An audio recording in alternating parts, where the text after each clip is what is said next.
Welcome to kinder فن۔ بہت سمے پہلے کی بات ہے کہ کسی گاؤں میں میتا نام کی ایک چھوٹی سی بچی رہتی تھی۔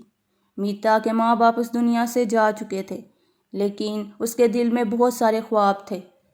ایک دن وہ اکیلی جنگل کی طرف چل پڑی اور چلتے چلتے وہ جنگل میں کافی دور نکل گئی۔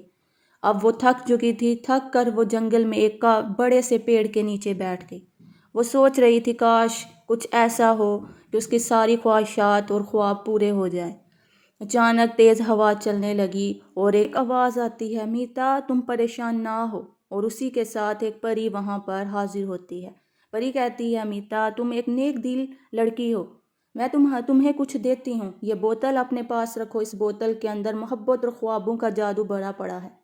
جب بھی تمہیں کوئی مشکل آئے تم اس بوتل کو استعمال کر کے اپنی مشکل کو دور کر سکتی ہو۔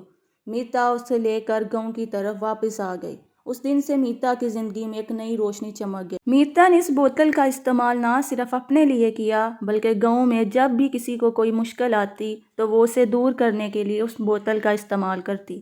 تو پیارے بچوں، اس کہانی سے ہمیں یہ سبق ملتا ہے کہ ہمیں اپنی مشکلات دور کرنے کے ساتھ ساتھ دوسروں کی بھی مدد کرنے کے لیے ہمیشہ بڑھ چڑھ کر حصہ لینا چاہیے۔